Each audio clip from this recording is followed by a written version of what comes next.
Dans la nuit, un bruit sourd secoua la forêt de Djeri, faisant trembler tout le Sahel. Une armée burkinabé, sous le commandement d'Ibrahim Traoré, s'avança dans la forêt avec une détermination implacable. Sans soutien d'équipements modernes ni alliés occidentaux, ils étaient armés uniquement de volonté et de courage. Tout le monde pensait qu'une victoire était impossible, mais en une seule nuit, Ibrahim Traoré prouva le contraire. Tout le monde pensait qu'une victoire était impossible, mais en une seule nuit, Ibrahim Traoré prouva le contraire. Sans aide extérieure, lui et son armée élargirent les horizons de la guerre. Pourtant, une question demeure. Pourtant, une question demeure. Qu'est-ce qui a déclenché ce changement? Comment un pays sans aide internationale a-t-il pu inverser la donne? Et pourquoi l'histoire d'Ibrahim Traoré continue-t-elle de brûler dans nos esprits? La réponse pourrait se trouver au cœur même du Sahel, là où un tournant historique a commencé. La réponse pourrait se trouver au cœur même du Sahel, là où un tournant historique a commencé. Lorsque Ibrahim Traoré mène l'armée burkinabé dans la bataille de la forêt de Djeri, il ne s'agit pas seulement d'une victoire militaire. Il s'agit de redéfinir le destin de Burkina Faso, de le libérer des chaînes de la dépendance. Traoré offre à son peuple une promesse de souveraineté, un avenir où le pays ne sera plus soumis aux dictats étrangers. Ce n'est pas seulement un combat pour la liberté, mais pour une nouvelle identité nationale, forgée dans le feu de la lutte. Mais cette promesse a un prix.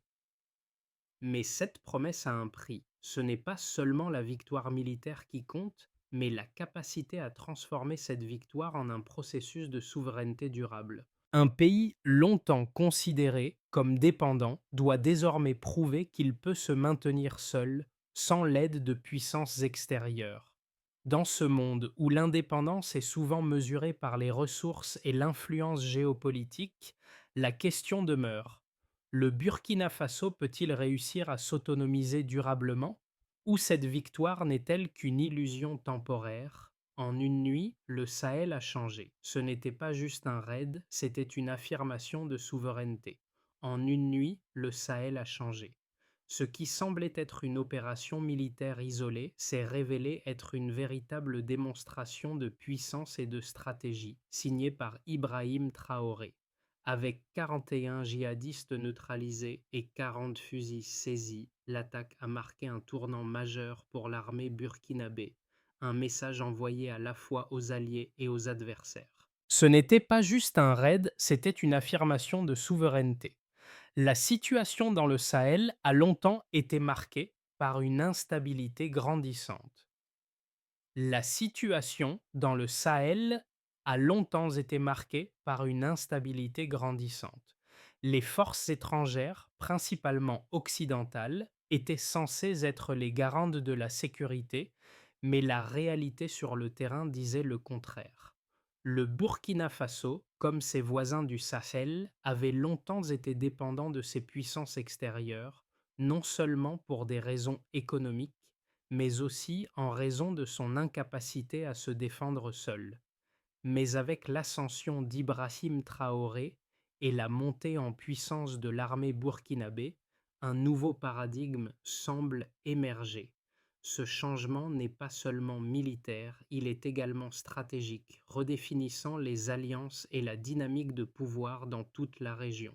Les anciennes puissances, qui ont longtemps tenu les rênes du Sahel, doivent maintenant réévaluer leur position face à une Afrique de plus en plus déterminée à tracer sa propre voie. La victoire dans la forêt de Djeri n'est que le début d'un processus plus large où chaque succès militaire, chaque avancée sur le terrain devient une brique dans la construction d'une indépendance véritable et durable. Mais la question reste: ce chemin vers la souveraineté sera-t-il durable ou ne s'agit-il que d'un moment de gloire éphémère? Ibrahim Traoré, jeune commandant en chef du Burkina Faso, incarne désormais une figure de proue de l'indépendance militaire et politique en Afrique. Ibrahim Traoré, jeune commandant en chef du Burkina Faso, incarne désormais une figure de proue de l'indépendance militaire et politique en Afrique. Avec un charisme naturel et une détermination sans faille, il est devenu le visage d'un mouvement qui redéfinit les contours de la souveraineté dans le Sahel.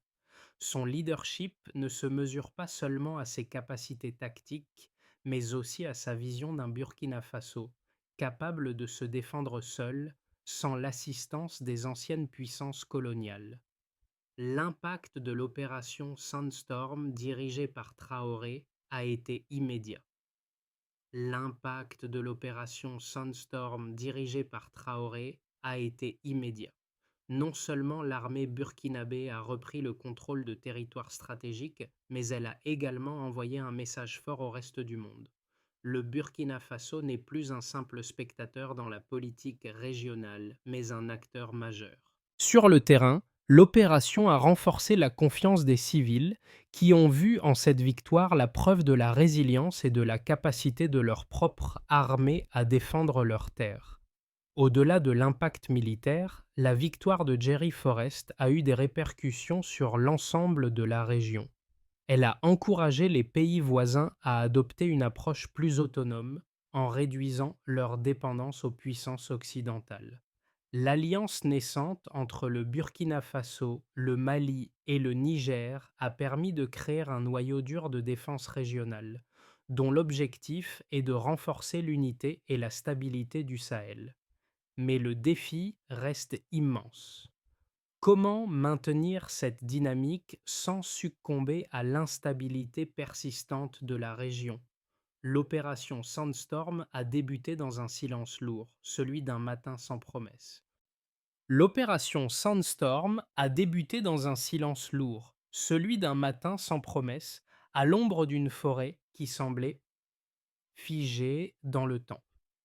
Ibrahim Traoré, avec son équipe de commandants burkinabés, a mis en place une stratégie audacieuse.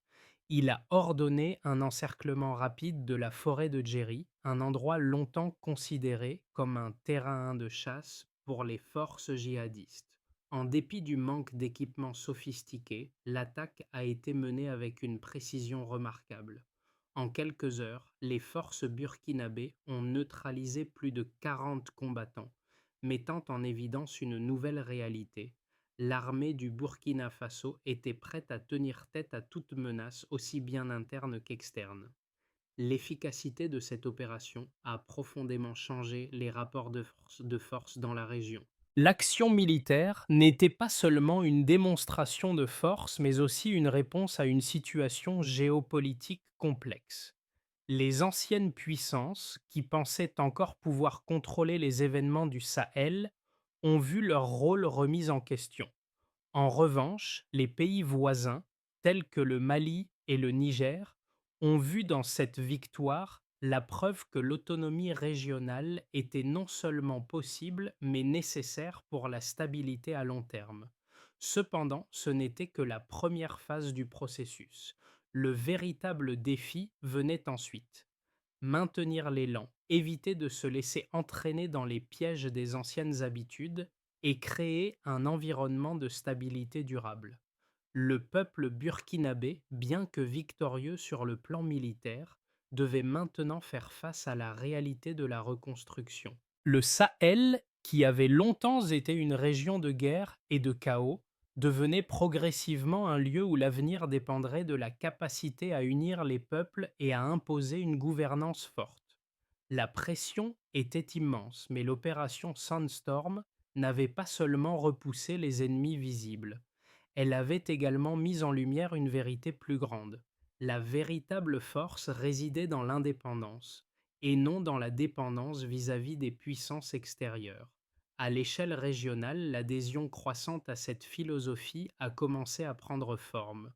Le Burkina Faso, fort de cette première victoire, se positionnait désormais comme un leader régional, capable de guider ses voisins vers une voie d'autonomie durable. L'opération Sandstorm a été marquée par des chiffres qui, pour la première fois, ont révélé l'efficacité d'une armée burkinabé indépendante. L'opération Sandstorm a été marquée par des chiffres qui, pour la première fois, ont révélé l'efficacité d'une armée burkinabé indépendante et bien coordonnée. En l'espace de quelques heures, 41 djihadistes ont été neutralisés et 40 fusils saisis avec une précision qui ne laissait aucune place à l'improvisation. Ces résultats ont non seulement prouvé que les forces burkinabées étaient capables d'opérer avec succès sur leur propre territoire, mais ont aussi envoyé un message fort aux puissances étrangères. Le Burkina Faso n'a plus besoin de leur soutien militaire pour imposer son autorité. Mais les chiffres ne se sont pas arrêtés là. Les pertes civiles, traditionnellement élevées dans ce type de conflit, ont été remarquablement faibles. Sur plus de 400 personnes recensées dans la zone, aucune victime collatérale n'a été signalée. Ce taux, historiquement bas pour une opération de cette ampleur, met en évidence une nouvelle ère de guerre, où la précision et la tactique l'emportent sur la violence aveugle. Les indicateurs de performance ne se limitent pas seulement à l'aspect militaire. L'efficacité de l'opération Sandstorm s'est également mesurée par la rapidité de la coordination entre les différentes unités de l'armée burkinabé. Le temps d'intervention, réduit de 47% par rapport aux précédentes opérations, témoigne de l'amélioration de la logistique interne. Alors que les interventions militaires extérieures prenaient jusqu'à 72 heures pour se déployer, l'armée du Burkina Faso a réussi à mener une opération de grande envergure en seulement 38 heures. Au-delà des chiffres militaires, l'impact de cette opération sur la stabilité de la région se fait également ressentir. Les habitants des villages voisins ont été les premiers témoins de ce changement radical. Beaucoup d'entre eux ont vu leurs craintes se dissiper. Le retour des civils dans les zones récemment sécurisées, bien avant les déclarations officielles, illustre un regain de confiance dans leur propre armée. Une armée qui leur a montré qu'il était possible de vivre en paix sans la présence constante de forces étrangères. L'opération Sandstorm a aussi eu un effet positif sur les relations entre les pays voisins du Sahel. Le Mali et le Niger en particulier ont salué l'efficacité de l'armée burkinabé et ont commencé à envisager des modèles de coopération régionale plus autonomes. Les chiffres, loin de se limiter aux résultats immédiats de l'opération, révèlent un changement stratégique plus profond, celui d'un Sahel qui devient de plus en plus autonome dans la gestion de sa propre sécurité. Le succès de l'opération Sandstorm a ouvert une série de débats sur la manière dont le Burkina Faso devrait aborder son avenir militaire. Le succès de l'opération Sandstorm a ouvert une série de débats sur la manière dont le Burkina Faso devrait aborder son avenir militaire et géopolitique. D'un côté, il y a ceux qui croient que l'avenir du pays réside dans une autonomie totale et une défense renforcée par une coordination régionale. Pour ces partisans de la souveraineté africaine, l'intervention militaire burkinabé dans la forêt de Djeri est la preuve que le Burkina Faso peut se défendre seul, sans l'aide des puissances étrangères. Ces résultats, bien qu'impressionnants, ne sont cependant que le début d'un long chemin. Pour ces défenseurs de l'autonomie, la construction de la souveraineté passe par la consolidation de l'armée, le renforcement de la coopération régionale et la réduction de la dépendance vis-à-vis des anciens colonisateurs. L'opération Sandstorm n'est donc pas seulement un exploit militaire, mais un catalyseur pour un projet plus vaste, celui de l'émancipation régionale et de la refonte du système de sécurité du Sahel. D'un autre côté, il y a ceux qui considèrent que l'indépendance totale reste une illusion, surtout face aux défis géopolitiques complexes du Sahel. Ces voix critiques soulignent que, bien que le Burkina Faso ait réalisé une victoire symbolique, la véritable sécurité du pays dépend encore de ses relations avec l'Occident et d'une aide internationale soutenue. L'argument ici est que l'absence de soutien extérieur pourrait mettre en péril la stabilité du pays à long terme. Sans les technologies de pointe, les formations spécialisées et les ressources financières venant des puissances internationales, la capacité du Burkina Faso à maintenir sa souveraineté serait fragilisée. La question se pose donc, l'indépendance militaire absolue est-elle viable ou le pays devra-t-il se réengager dans des partenariats internationaux pour sécuriser son avenir? La réalité semble se situer quelque part entre ces deux points de vue. La réalité semble se situer quelque part entre ces deux points de vue. Si l'autonomie militaire et la souveraineté régionale sont des objectifs légitimes et nécessaires, il est difficile de nier que les relations internationales, notamment avec les puissances extérieures, continueront de jouer un rôle crucial dans le développement du Burkina Faso. Une stratégie hybride combinant autonomie régionale et coopération internationale sélective semble être la voie la plus réaliste pour garantir une sécurité durable dans un contexte aussi volatile que celui du Sahel. À mi-chemin de l'opération Sandstorm, un événement crucial a redéfini le sens de cette mission. À mi-chemin de l'opération Sandstorm, un événement crucial a redéfini le sens de cette mission. Ce n'était plus seulement une victoire militaire, mais un tournant stratégique majeur pour l'Afrique. La révélation ne résidait pas seulement dans la capture d'armements ou la neutralisation d'ennemis, mais dans l'impact sur le mental collectif du Sahel. Ibrahim Traoré et ses forces n'avaient pas seulement repoussé un adversaire, ils avaient redonné une voix à toute une région longtemps dominée par des puissances extérieures. La question qui se posait désormais n'était plus peuvent-ils réussir, mais jusqu'où peuvent-ils aller? Les populations locales, qui jusque-là se sentaient souvent abandonnées par la communauté internationale, ont vu dans cette victoire un symbole de leur propre résilience. Ce moment, bien que ponctuel, a marqué la naissance d'une nouvelle perception de l'Afrique, celle d'une puissance émergente capable de s'affirmer sur la scène mondiale. C'était la première véritable victoire du Sahel sur son propre sol et un message clair à la communauté internationale: l'Afrique peut désormais choisir son propre destin. L'opération Sandstorm, bien qu'elle ait duré seulement quelques jours, a eu des répercussions profondes sur le Sahel et au-delà. L'opération Sandstorm, bien qu'elle ait duré seulement quelques jours, a eu des répercussions profondes sur le Sahel et au-delà. La première conséquence visible fut le retour de la stabilité dans les régions que les forces burkinabées avaient sécurisées. Après des années d'instabilité et de terreur, les villages voisins de la forêt de Djeri ont commencé à se peupler à nouveau. Les marchés ont rouvert, les écoles ont repris, et surtout, un sentiment de sécurité s'est progressivement installé. Ce retour à la normalité n'était pas seulement une victoire sur le plan militaire, mais un signe que l'armée burkinabé avait réussi à restaurer la confiance de sa population. Ce succès n'était pas uniquement une victoire stratégique, mais un message de résilience, prouvant que les habitants du Sahel pouvaient se défendre seuls et reconstruire leur avenir sans attendre l'aide extérieure. À l'échelle régionale, l'impact de Sandstorm a également été profond. L'opération a renforcé les liens entre le Burkina Faso, le Mali et le Niger, marquant le début d'une nouvelle ère de coopération entre ces pays. Le modèle de défense régionale qu'Ibrahim Traoré a instauré devient désormais un modèle à suivre pour les autres nations du Sahel. La solidarité régionale, qui a souvent été une chimère, devient une réalité palpable, et les frontières entre les pays ne sont plus simplement des lignes sur une carte, mais des lignes de coopération et de soutien mutuel. Cependant, les conséquences ne se limitent pas à la sécurité et à la coopération. Le changement dans la perception de l'Afrique, en particulier du Sahel, est tout aussi important. Le succès de Sandstorm a envoyé un message aux grandes puissances du monde.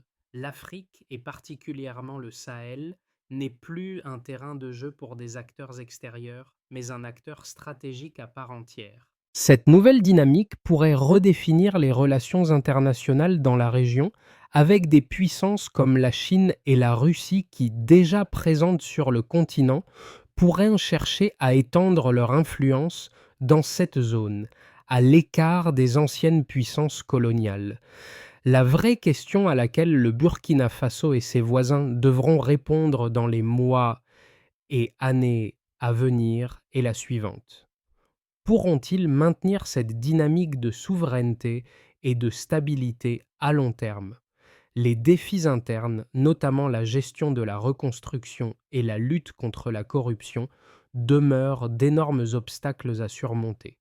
Mais la réponse réside probablement dans la manière dont la région parviendra à gérer ses ressources, à maintenir l'unité et à renforcer ses institutions. Si le Sahel réussit à tirer parti de la vague de changements impulsée par l'opération Sandstorm, il pourrait bien transformer cette victoire tactique en une souveraineté durable. Dans les mois à venir, les pays du Sahel continueront de consolider ce qui a été accompli.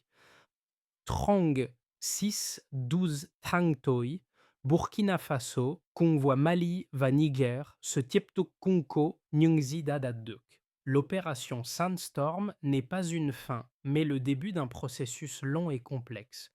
Le scénario de base envisage une consolidation tranquille de la sécurité. Les forces régionales continueront de renforcer la stabilité dans les zones libérées, en se concentrant sur la réhabilitation des infrastructures et le retour à la normale dans les communautés affectées. Le renforcement de l'armée du Burkina Faso, ADF, et l'extension des capacités régionales seront les priorités principales. Les pays du Sahel continueront de promouvoir une stratégie de défense collective sans dépendre excessivement des puissances étrangères, tout en cultivant des relations plus étroites entre eux. Le scénario de base met l'accent sur la durabilité et la patience. Aucun changement rapide n'est prévu et les efforts se concentreront sur la normalisation de la situation sécuritaire. Cependant, même dans ce scénario, des défis demeureront, notamment la gestion de la diversité des intérêts régionaux et la nécessité de maintenir l'unité au sein de l'Alliance sahélienne. Si ces défis sont surmontés, la région pourra espérer une période de stabilité relative. Dans ce scénario, les pays du Sahel réussiront à renforcer leurs liens tout en élargissant la coopération régionale. Dans ce scénario, les pays du Sahel réussiront à renforcer leurs liens tout en élargissant la coopération régionale. L'expansion stratégique sera la priorité avec l'adoption d'une doctrine commune de sécurité partagée qui pourrait mener à une réduction de 40% des attaques régionales. Le Burkina Faso, avec le Mali et le Niger, créera un espace économique et sécuritaire intégré, avec des corridors commerciaux reliant Ouagadougou, Bamako et Niamey. Ce scénario optimiste voit la victoire de Sandstorm comme le catalyseur d'un changement régional permanent, dans lequel la souveraineté africaine devient une réalité tangible. Cependant, la pression interne et externe pourrait mettre en péril cette dynamique. Cependant, la pression interne et externe pourrait mettre en péril cette dynamique. Le scénario pessimiste prévoit que la coordination entre les trois pays du Sahel se fissure sous l'effet des sanctions économiques et des pressions diplomatiques. L'instabilité politique dans l'un des pays de l'Alliance pourrait créer une fracture, mettant en danger les acquis. La montée en puissance des groupes djihadistes, soutenus par des influences extérieures, pourrait également d'alimenter des tensions internes et affaiblir la cohésion régionale. Dans ce scénario, le modèle sahélien serait fragilisé et les victoires acquises pourraient se transformer en un fardeau stratégique, trop visible pour être ignoré, mais trop fragile pour être imité. Le véritable pouvoir d'une victoire, comme celle de l'opération Sandstorm, réside dans sa capacité à raisonner au-delà du champ de bataille. Le véritable pouvoir d'une victoire, comme celle de l'opération Sandstorm, réside dans sa capacité à raisonner au-delà du champ de bataille. Pour les populations du Sahel, ce n'était pas simplement une question de force militaire en action, mais de la reprise d'une dignité longtemps oubliée. Les habitants des villages voisins ont vu dans cette victoire non seulement la fin de la peur, mais aussi le début d'un renouveau. Ce n'est pas seulement un retour à la sécurité, mais un retour à la normalité. Les écoles ont rouvert leurs portes sans escorte armée, les marchés ont recommencé à fonctionner et les familles ont retrouvé un semblant de tranquillité. Cependant, ce n'est pas seulement au niveau local que la victoire a eu un impact. Sur le plan international, le monde a observé un changement dans la manière dont l'Afrique se perçoit. Le succès de Sunstorm n'a pas seulement été une victoire militaire, mais aussi un tournant dans la manière dont les pays africains, et en particulier le Burkina Faso, abordent leur souveraineté. Dans un monde où l'Afrique a souvent été perçue comme dépendante et vulnérable, l'attaque de Jerry Forrest a montré que les pays du Sahel pouvaient se défendre seuls, sans attendre l'aide de puissances extérieures. Ce message résonne non seulement pour les dirigeants du Sahel, mais aussi pour ceux qui, à l'extérieur, ont tendance à sous-estimer les capacités du continent. Ce changement de perspective nécessite une mobilisation collective. Ce changement de perspective nécessite une mobilisation collective.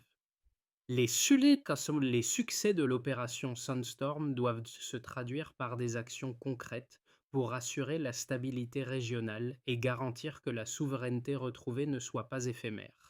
Pour cela, le Sahel doit non seulement renforcer ses capacités de défense, mais aussi bâtir des institutions solides qui garantissent la paix et la prospérité pour les générations à venir. La communauté internationale, bien qu'elle ne puisse plus imposer ses solutions, doit néanmoins comprendre qu'un Sahel souverain est un Sahel où la paix peut enfin prospérer. Pour que les victoires de l'opération Sandstorm se transforment en une souveraineté durable, un plan d'action clair et structuré doit être mis en place. Pour que les victoires de l'opération Sandstorm se transforment en une souveraineté durable, un plan d'action clair et structuré doit être mis en place. Le Burkina Faso, avec ses voisins du Sahel, doit maintenant concentrer ses efforts sur la consolidation de ses forces internes, la mise en place de structures de gouvernance solides et la réintégration des populations locales dans un système de sécurité nationale renforcé. Cela passera par la formation continue des forces armées, l'amélioration des infrastructures et la mise en place d'un réseau de soutien logistique indépendant. La résilience du Sahel ne se construira pas uniquement sur des victoires militaires, mais sur un réseau économique et social cohérent et stable. Les étapes clés à suivre pour assurer la stabilité et la souveraineté du Sahel incluent sécurisation des zones libérées. La première priorité sera de maintenir la stabilité dans les zones récemment sécurisées. Des équipes de reconstruction doivent être déployées rapidement pour rétablir les services essentiels, faciliter le retour des déplacés et garantir que les forces militaires burkinabées restent présentes pour prévenir toute tentative de reprise par des groupes extrémistes. Renforcement de la coopération régionale. Le renforcement des liens entre les pays du Sahel est essentiel. La création d'une force de défense régionale unifiée avec des bases communes et des stratégies de défense coordonnées permettra de garantir une réponse rapide face à toute menace. Autonomisation économique. Le Sahel doit également se tourner vers une plus grande indépendance économique. Le Burkina Faso, le Mali et le Niger doivent développer des projets d'infrastructures partagées, favoriser l'échange de ressources et réduire la dépendance vis-à-vis des importations étrangères. Transparence et gouvernance. La mise en place d'une gouvernance transparente, la lutte contre la corruption et la gestion efficace des ressources nationales sont des priorités pour assurer la légitimité du gouvernement et la confiance de la population. Le succès de ce plan dépendra de la capacité des dirigeants du Sahel à travailler ensemble, Le succès de ce plan dépendra de la capacité des dirigeants du Sahel à travailler ensemble, à éviter les divisions internes et à s'engager fermement pour un avenir commun, sans se laisser distraire par des influences extérieures. Si ces défis sont relevés, le Sahel pourrait bien devenir un modèle de souveraineté et de coopération régionale pour toute l'Afrique. Le chemin parcouru par Ibrahim Traoré et son armée dans la forêt de Djeri n'était pas seulement une conquête territoriale, mais un retour symbolique. Le chemin parcouru par Ibrahim Traoré et son armée dans la forêt de Djeri n'était pas seulement une conquête territoriale, mais un retour symbolique à une dignité collective longtemps oubliée. Cette victoire, marquée par des chiffres et des stratégies militaires, est aussi l'histoire de l'âme d'un peuple qui refuse de se laisser écraser par des forces extérieures. La scène de la poussière rouge, des soldats épuisés mais fiers, et des civils qui retrouvent peu à peu leur normalité, est l'image d'une résilience inébranlable. Ibrahim Traoré ne représente pas seulement un chef militaire, mais un symbole de l'espoir renaissant dans un Sahel dévasté par des décennies de dépendance et de conflits. Cette histoire ne s'arrête pas dans les forêts de Djeri, elle continue à se déployer à travers les vies transformées. Ok. Cette histoire ne s'arrête pas dans les forêts de Djeri, elle continue à se déployer à travers les vies transformées, les villages restaurés et les frontières redéfinies. Ce n'est pas une simple victoire militaire, mais la naissance d'une nouvelle ère pour l'Afrique. Là où la poussière s'est levée, un nouveau souffle s'est fait entendre, celui d'un Sahel prêt à redéfinir son destin sans se laisser dicter par les forces extérieures. Le Sahel, guidé par Ibrahim Traoré, a montré au monde que la souveraineté n'est pas une quête lointaine, mais un choix concret. Le Sahel, guidé par Ibrahim Traoré, a montré au monde que la souveraineté n'est pas une quête lointaine, mais un choix concret, façonné par la volonté d'un peuple déterminé à se redéfinir. Les victoires militaires et les transformations sociales ne sont que des étapes sur ce chemin long et complexe. À ceux qui regardent de loin, la question n'est plus si le Sahel peut se redresser, mais comment il va se saisir de cette opportunité pour bâtir une région plus unie, plus résiliente et plus souveraine. Le Sahel ne demande pas la pitié, il demande le respect. Le monde entier devrait prêter attention à ce qui se passe au Sahel. Le monde entier devrait prêter attention à ce qui se passe au Sahel. La route vers une Afrique plus forte et plus indépendante commence ici, dans la poussière des batailles et des villages en reconstruction. Rejoignez ce mouvement, soutenez les initiatives locales et observez comment un continent réécrit sa propre histoire.